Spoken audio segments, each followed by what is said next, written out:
চারপাশে বাজছে ঢাক, গান বাজনা, আরো কত মানুষের হইচই। বাড়ির আলো ঝলমলে সাজসজ্জা দেখে যেন মনে হচ্ছে কারণ নতুন জীবনের সূচনা হচ্ছে। হ্যাঁ, তো নতুন জীবনেরই তো সূচনা হচ্ছে তার স্বামীর।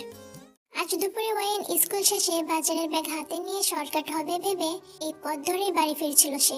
শরীরটা আজ বড্ড ক্লান্ত তার, মনটা যে আরো বেশি। ওয়াইন সাধারণত এই রাস্তা দিয়ে যাওয়া আসা করতে একদমই পছন্দ করে না, কারণ এই রাস্তাটা যায় চেয়ারম্যান সাহেবের বাড়ির পাশ দিয়ে। আর সেই চেয়ারম্যান বাড়ির বড় ছেলে থেইয়ং হলেন তার স্বামী। হ্যাঁ, নিজের প্রাক্তন স্বামী থেইয়ং এর বিয়ের গেটের সামনে দাঁড়িয়ে আছে ওয়াইন। সে তো শুনেছিল তার এক কলিগের কাছ থেকে যে তার প্রাক্তন স্বামী থেইয়ং এর বিয়ের কথা হচ্ছে তারই খালাতো বোন লিসার সাথে। কথাটি প্রথমে বিশ্বাস করতে ইচ্ছা না হলেও এখন ঠিকই বিশ্বাস হচ্ছে তার। তবে ওয়াইনের চোখে এক ফোঁটা অশ্রু নেই, অথচ মুখে ফুটে আছে এক ধরনের অশান্তির হাসি। যে হাসির আড়ালে সে লুকিয়ে রেখেছে নিজের ভেতরের সমস্ত যন্ত্রণা। এই হাসি শুধুই তার মুখে, তবে হৃদয়ে হৃদয়ে কি হচ্ছে তা কেবল শুধুমাত্র সেই জানে। ওয়াইন এখন 4 মাসের অন্তঃসত্ত্বা। একটু খেয়াল করলেই বোঝা যায় তার পেটটা হালকা ফুলে উঠেছে। তার স্বামী থেইয়ং এর সাথে বিচ্ছেদের ঠিক 1 মাস 17 দিন পরেই সে জানতে পারে নিজের গর্ভে একটি নতুন প্রাণের সৃষ্টির খবর। ওয়াইন সেদিন অনেক কান্না করেছিল, হয়তোবা সুখের কান্না ছিল অথবা দুঃখের। কথাগুলো ভাবতে ভাবতেই ওয়াইন ডুব দেয় অতীতে।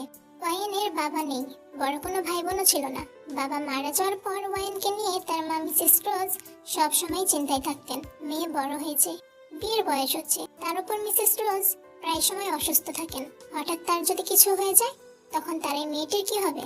তার মেয়েটির যে সে ছাড়া এই পৃথিবী তার কেউ নেই। মিসেস রোজ কি থেকে কি করবে ঠিক বুঝে উঠতে পারছিল না। তখন এই খবর আসে চেয়ারম্যান সাহেবের বাড়ি থেকে। বড় ছেলে থেইয়ং এর জন্য ওয়াইনকে পছন্দ করেছেন চেয়ারম্যান সাহেব। খবরটি শুনে মা রোজ খুশিতে আত্মহারা ছিলেন। মিসেস রোজ জানে থেইয়ং ছেলেটা বেশ ভালো, দানশীল, দায়িত্ববান এবং ভদ্র স্বভাবের একটি ছেলে। সে নিশ্চয়ই তার মেয়ে ওয়াইনকে খুব ভালো রাখবে। দেখতে দেখতে থেইয়ং আর ওয়াইনের বিয়েটা হয়েও যায়। বিয়ের শুরুটা যেন স্বপ্নের মতো ছিল ওয়াইনের কাছে। প্রথম দিন থেকে থেইয়ং যেভাবে ওয়াইনকে আগলে রেখেছে, যত্ন করেছে, ওয়াইন তো ভেবে বসেছিল যে সে আসলে খুব ভাগ্য করে পেয়েছে তার স্বামী থেইয়ংকে। তো সময় বদলায়, সময় যেতে যেতে যেন সবকিছুর আসল রূপ ফিরে আসে। ওয়াইনের বিয়েটা হয়েছে মাত্র 3টা বছর হলো। 3 বছর একটা সন্তান না হওয়ার কারণে ইয়ং এর মা মিসেস জিসো ওয়াইনের উপর অবিচার শুরু করে। মানসিক এবং শারীরিক নির্যাতন বাড়তে থাকে। ইয়ং নিজেও বদলে যায়, দূরে চলে যেতে থাকে ওয়াইনের থেকে। অবহেলা, নির্দয়তা, এমনকি গায়ে পর্যন্ত হাত তোলে ওয়াইনের। এক সময় তো সবাই ওয়াইনকে দোষ দেয় অপয়া হিসেবে, আর এভাবেই তাদের বিচ্ছেদটা ঘটে। পুরোনো কথাগুলো মনে হতেই ওয়াইন একটা দীর্ঘশ্বাস ফেলে বাড়ি যাওয়ার উদ্দেশ্যে পিছনে পা বাড়াতে একটা পরিচিত কণ্ঠস্বর কানে আসে তার। ওয়াইন, তুমি হঠাৎ এখানে কি মনে করে? আর এমন শরীর নিয়ে বা এত ঘোরাঘুরি করো কেন? একটু তো বিশ্রাম নিতেও পারো নাকি? আমি আসলে এই পথ দিয়ে বাড়ি যাচ্ছিলাম। শুনেছো তো কাল আমার বিয়ে লিসার সাথে। তুমি থাকতে তো আর আমাকে বাবা ডাকতে শোনাতে পারলে না। আর নাই বা মা এখন তোমাকে আর মেনে নেবে। তবে তোমার থেকে অন্তত আমার সন্তানকে নিয়ে যাওয়ার অনুমতি চাইছি। আমার সন্তানকে জন্ম দেওয়ার পর ওকে আমার হাতে তুলে দিবে, নিশ্চিন্তে থাকতে পারো। লিসা মেয়েটি খুব ভালো। লিসা তোমার সন্তানের মায়ের সমস্ত দায়িত্ব পালন করবে। থেইয়ং এর বলা কথাগুলো শুনে ওয়াইনের বড্ড কষ্ট হলেও নিজেকে সামলে শান্ত গলায় উত্তর দেয়, শুভকামনা রইল আপনার নতুন জীবনের জন্য থেইয়ং সাহেব। দয়া করে দাম্পত্য জীবন অনেক সুখী হন। আমার সন্তানকে নিয়ে ভালো আছি, আর ওর ভরণ পোষণের দায়িত্ব আমি নিজেই নিতে পারবো। দয়া করে আপনি চিন্তা করবেন না। কথাটি বলেই ওয়াইন নিজের গন্তব্যে যেতে থাকে। ওয়াইন আর পিছনে ফিরে তাকায়নি। ফিরে তাকানোর তো কোনো মানেই হয় না। এতক্ষণ থেইয়ং ওয়াইনের দিকেই তাকিয়েছিল। থেইয়ং ওয়াইনকে দেখে বেশ অবাক হয়েছে। তাদের বিচ্ছেদটা হয়েছে মাত্র 5টা মাস হলো। এই 5 মাসে মেয়েটার অনেক পরিবর্তন হয়েছে। চুপচাপ থাকা মেয়েটাও ভালোই কথা শিখেছে দেখছি। কত সুন্দর করে মেয়েটা তাকে কতগুলো কথা শুনে গেল। মেয়েটার জন্য খারাপ লাগলেও সেদিকে আর পাত্তা দিল না থেইয়ং। পা ফেলে বাড়ির দিকে এগিয়ে যায়। তার যখন নতুন জীবন শুরু করার আছে তার ভালোবাসার মানুষটির সাথে। সবাই তো চায় ভালোবাসার মানুষের সাথে সারাটা জীবন কাটাতে। থেইয়ংও হয়তো এই লোভটা সামলাতে পারেনি, তাই তো মায়ের একবার বলাতে সে বিয়েতে রাজি হয়ে গেছে।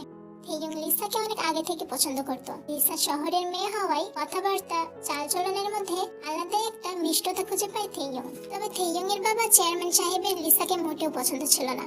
শহরের ওই ছোটখাটো পোশাক পরা মেয়েগুলোকে সে একদমই পছন্দ করে না। আর তো পছন্দ ছিল এই গ্রামের সাদামাটা ওয়াইনকে, তার ছেলে থেইয়ং এর জন্য। তাই বাড়ির সবার অমতে গিয়ে চেয়ারম্যান সাহেব তার ছেলে থেইয়ং এর বিয়েটা দিয়েছিল ওয়াইনের সাথে। কিছু দূর গিয়ে ওয়াইন একটা গাছের ছায়ার নিচে বসে পড়ে। সে আর পারছে না। তার চোখ দিয়ে গড়িয়ে পড়ে অজস্র নোনা জল, যা সে একদমই চায় না ছড়াতে। কেন কাঁদছে সে? আর কার জন্যই বা কাঁদবে? ইস, ভালোবাসা কি ভয়ঙ্কর একটা শব্দ, তাই না? ওয়াইন নিজের পেটে হাত রেখে বলে ওঠে, শুনছিস তো তুই? তোর বাপ আরেকটা বিয়ে করছে, তোর বাপ আমাদের আর ভালোবাসে না। ভালোবাসে না তো তা না হলে তুই আসছিস জেনও কেন আসলো না আমাদের কাছে? তবে আমি যে তাকে খুব ভালোবাসি। কিন্তু থিয়ং সাহেব, আপনি তো জানতেও পারলেন না আপনাকে ঠিক কতটা ভালোবেসেছিলাম আমি। কিরে ওয়াইন, তুই এখানে কি করছিস? আমি তোকে কত জায়গায় খুঁজেছি, তুই জানিস? তোর শরীরটা ঠিক আছে তো? তোকে কত করে বলেছি না এই শরীর নিয়ে অত খাটাখাটি করিস না। আমার একটাও কথা শুনিস না তুই, একদম আবদ্ধ হয়ে গেছিস। হঠাৎ গম্ভীর পুরুষালী পরিচিত কণ্ঠে ওয়াইন কিছুটা চমকে যায়। পেছনে ফিরে তাকাতেই দেখে রক্তচক্ষু নিয়ে তার দিকেই তাকিয়ে আছে জাংকুক ভাই। বলতে গেলে ওয়াইন তার এই গম্ভীর বদমেজাজি জাংকুক ভাইকে ভীষণ ভয় পায়। জাংকুক কিছুক্ষণ ওয়াইনকে পর্যবেক্ষণ করে ওয়াইনের হাতে বাজারের ব্যাগ দেখে একটা রামধমক দিয়ে বলে ওঠে, কিরে, কালই তো বাসায় বাজার হাট সবই করে দিয়ে আসলাম, তবুও কেন তুই বাজারে গেছিলি? আর যদি কিছু প্রয়োজন হয় আমাকে বলতে পারতিস, একবার ফোন করে বললে তো বাসায় যাওয়ার সময় দিয়ে আসতাম। আসলে হঠাৎ একটু টক কিছু খেতে ইচ্ছা করছিল, আর তখন তো আমার ক্লাসটাও শেষ হয়ে গেছিল, তাই তো একটু বাজারে গেছিলাম। আপনি তো তখন ক্লাস করাচ্ছিলেন, তাই আপনাকে আর ডাকিনি। তবে তুই এরকম অবস্থায় একা একা বাহিরে এসে একদমই ঠিক করিসনি। আচ্ছা যাই হোক, চল বাসায় চল। মামানি চিন্তা করছে তো, সেদিকে কি খেয়াল আছে আপনার? সরি জাঙ্কুক ভাই, আর এমনটা হবে না, খবরদার বলে দিচ্ছি। আর কখনো যদি আমাকে না জানিয়ে তুই কোথাও গিয়েছিস, তাহলে কিন্তু মামনিও তোকে আমার হাত থেকে আর বাঁচাতে পারবে না। হুম হুম, এবার আসেন, দয়া করে গাড়িতে বসে আমাকে উদ্ধার করুন। কথাটি বলেই জাঙ্কুক গাড়ির দরজাটি খুলে দিয়ে ওয়াইনকে ভেতরে বসতে ইশারা করে। জাঙ্কুক ড্রাইভ করছে, আর ওয়াইন জাঙ্কুকের দিকে তাকিয়ে ভাবতে থাকে, এখনকার ছেলেমেয়েরা তো বাবা মায়ের ভরণ পোষণের দায়িত্বই নিতে চায় না। আর সেখানে জাঙ্কুক তার নিজের ভাই না হয়েও সুন্দর একজন ছেলের বড় ভাইয়ের দায়িত্ব পালন করছে। কথাটি ভাবতেই ওয়াইনের মনে পড়ে কিছু মাস আগেই তার মায়ের বলা কিছু কথা। ওয়াইন এখন একটা প্রাইমারি স্কুলের শিক্ষিকা। এই তো মাত্র 2 মাস হলো সেই চাকরিটা পেয়েছে। চাকরিটা মিলেছে তার দূর সম্পর্কের এক ভাই জাঙ্কুকের মাধ্যমে। জাঙ্কুকের বাবার স্কুলেরটা। তাই তো ওয়াইনের মা একবার বলাতে জাঙ্কুক এক কথায় মেনে নিয়েছিল ওয়াইনকে চাকরিটা দিতে। বাবার স্কুলের প্রিন্সিপালের দায়িত্বে আছেন জাঙ্কুক ভাই, তাই তো ওয়াইনকে চাকরিটা দিতে বেশি ঝামেলা পোহাতে হয়নি তার।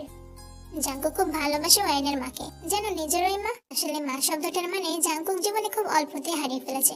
জাঙ্কুকের জন্মের সময় তার মা মারা যান। স্ত্রী মারা যাওয়ার পরেও জাঙ্কুকের বাবা মিস্টার গংইও সন্তানের মুখের দিকে তাকিয়ে আর দ্বিতীয় বিয়ে করেননি। যদি সৎ মা এসে তার ছোট্ট সন্তানকে নিজের মায়ের ভালোবাসা দিতে না পারে, যদি এই ছোট্ট প্রাণটার উপর অত্যাচার করে, শুধু এই ভয়েই মিস্টার গংইও দ্বিতীয় বিয়ে করার চিন্তা মাথায় নিয়ে আসেননি। ছোট্ট জাঙ্কুক তখন বড় হচ্ছিল গংইওর প্রাণপ্রিয় বধূ লি আর তার স্ত্রী রোজের কোলে। মিস্টার লি আর তার স্ত্রী রোজ, যাদের নিজের কোনো সন্তান ছিল না, সেই শূন্যতা পূরণ করছিল জাঙ্কুক। তাই তো কাজে যাওয়ার সময় ছেলেকে নিজের সঙ্গে নিয়ে যেতে না পারায় মিস্টার গংইও তার বন্ধু লি আর তার স্ত্রী রোজের কাছেই বেশিরভাগ সময় জাঙ্কুককে রেখে আসতেন। নিজেদের কোনো সন্তান না থাকে মিসেস রোজ জাঙ্কুককে নিজের সন্তানের মতোই ভালোবাসতেন। মিস্টার লি এর কোনো কিছুর অভাব ছিল না, শুধু একটাই অভাব, সে কখনো বাবা হতে পারবে না। কিন্তু জাঙ্কুক এসে তাদের কষ্টটাও ভুলিয়ে দিয়েছিল। তবে জাঙ্কুকের 5ম জন্মদিনে ঘটে যায় এক ভুল বোঝাবুঝি। মিস্টার গংইও আর মিস্টার লি এর মধ্যে তৈরি হয় দূরত্ব। আর সেই দূরত্ব পেরিয়ে একদিন মিস্টার গংইও তার 5 বছরের ছোট্ট ছেলে জাঙ্কুককে নিয়ে পাড়ি জমান বিদেশে চিরদিনের জন্য।